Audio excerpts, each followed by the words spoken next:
Hello my beautiful friends, it's Amanda here, and today is a bittersweet day because if you're familiar with my channel at all, then you know that the L'Oreal Voluminous Lash Paradise Mascara has been my ride or die, my holy grail, the mascara against which all mascaras are compared.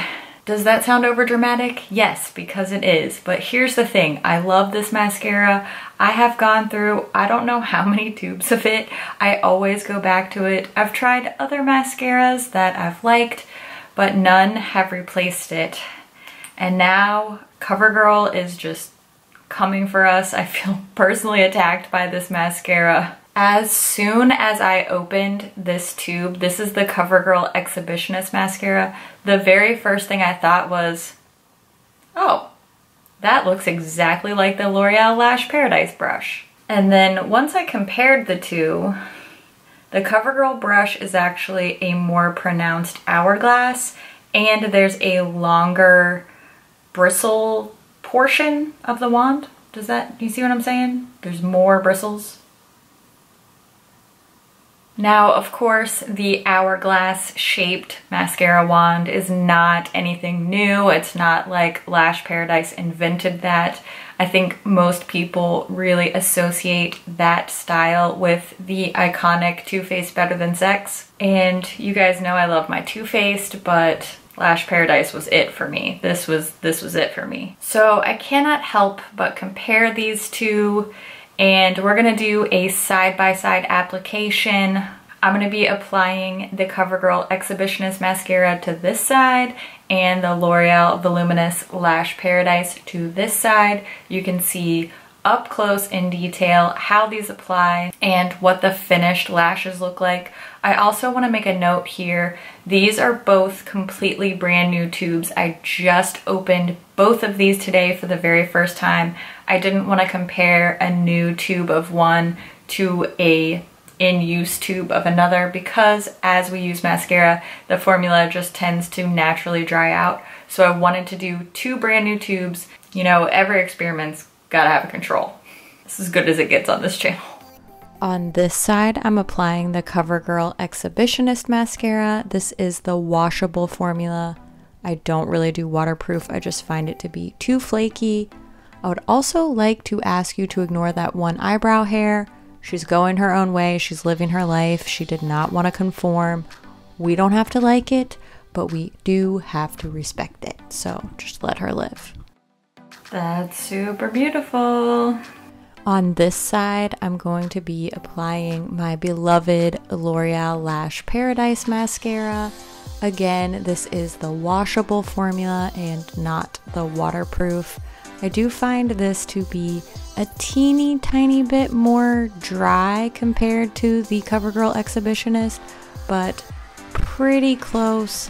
I'm just being picky at this point, but this is a tiny bit more of a drier formula and the CoverGirl one was just a tad bit wetter.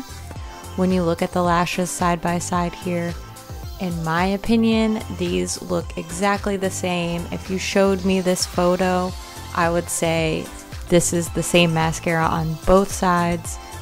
I can't tell a difference. My husband couldn't tell a difference.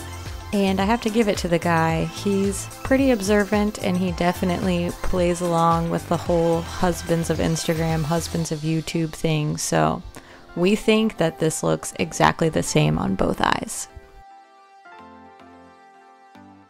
You're really gonna have to make up your own mind about how these finished lashes compare. In my opinion, they look pretty much exactly the same. The length, the volume, just the application, how they went on. It was such a similar experience. As I've been wearing this mascara over the past 2-ish hours, I feel like my lashes continue to look the same on each side. My curl looks the same on each side. I just really do think formula-wise, these are very evenly matched. I can't say for sure, ditch Lash Paradise and run out and buy Exhibitionist. This is the first time I've ever applied this mascara, and I have a long, deeply complicated history with Lash Paradise. I've just been so intent on loving it for so long that I'm not ready to say, you know, throw this out the window and move in with this one now. But I do want to give you some kind of pros and cons to compare the two. I think there are certain factors about these two mascaras that really might push you to lean one way or the other. They're both offered in a few different shades: black, blackest black, black brown, you know the deal. And they both come in a washable and a waterproof formula, so pretty even there. Mascaras are priced differently by different retailers. In general, it seems like the CoverGirl Exhibitionist Mascara is going to be around $1 cheaper than the Lash Paradise. Again, that price just depends on where you're shopping, which retailer you're purchasing from. I do want to point out that the CoverGirl mascara has a little bit more actual mascara product inside. The Exhibitionist mascara has 9 milliliters of mascara in each tube. Lash Paradise has 8.5. Is half a milliliter really that big of a difference? I don't think so, but it's worth mentioning. You do get more from CoverGirl, and in general, you're gonna get more for a lower price. Here's where we really get into the nitty-gritty. The CoverGirl mascara is certified cruelty-free. I don't know if you've heard this news, my cruelty-free friends out there, I'm sure you have. CoverGirl has been certified cruelty-free, so while L'Oreal is not a cruelty-free brand, I know that this is a really, really big priority to a lot of you guys, so I'm happy to say that this is really just as good as Lash Paradise, and it's cruelty-free, and guess what? It's vegan. That's right, this mascara is completely vegan, no animal products used. The Lash Paradise does contain beeswax, so my vegan friends, this one is not for you. Fear not, CoverGirl has you covered. Is that why they're called that?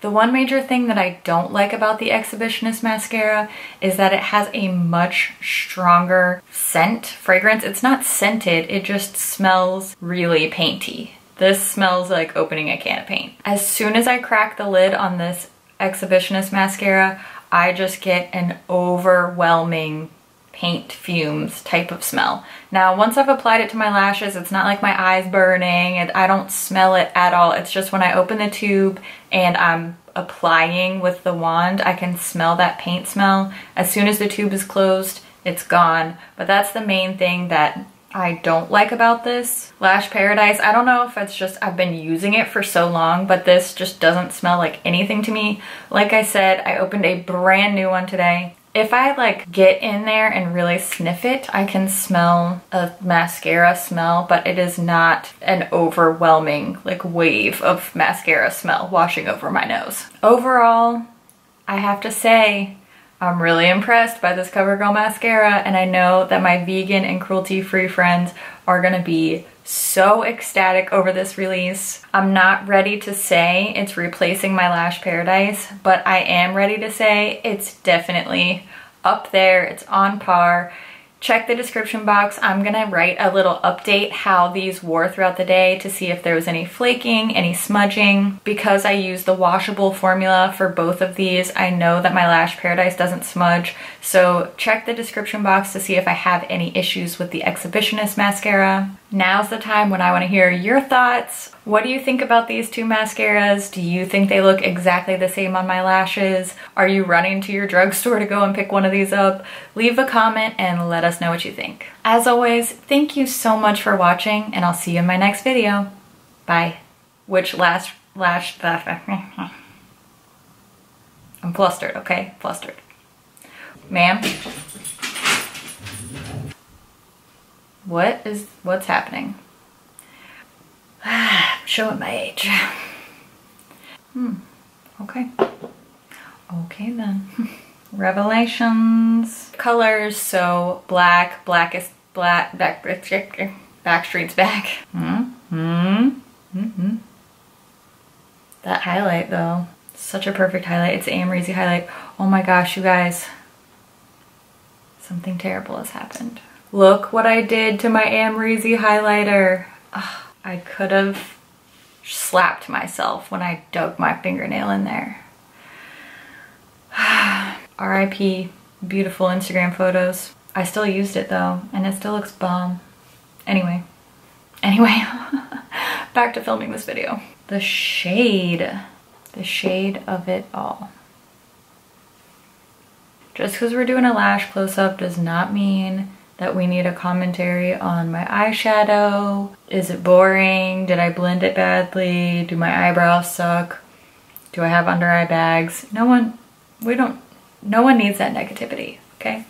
We don't need it. Also, I am continuing my trend of not wearing bronzer or contour, just blush and highlight, because of who I am as a person. Okay. No judgment here. Do what you gotta do. Drugstore mascara. What? That's not even hard to say. That's not even a difficult phrase. You really need to get it together. I've got to go question all my life decisions now, because I don't know if Lash Paradise is my favorite. Excuse you. Okay.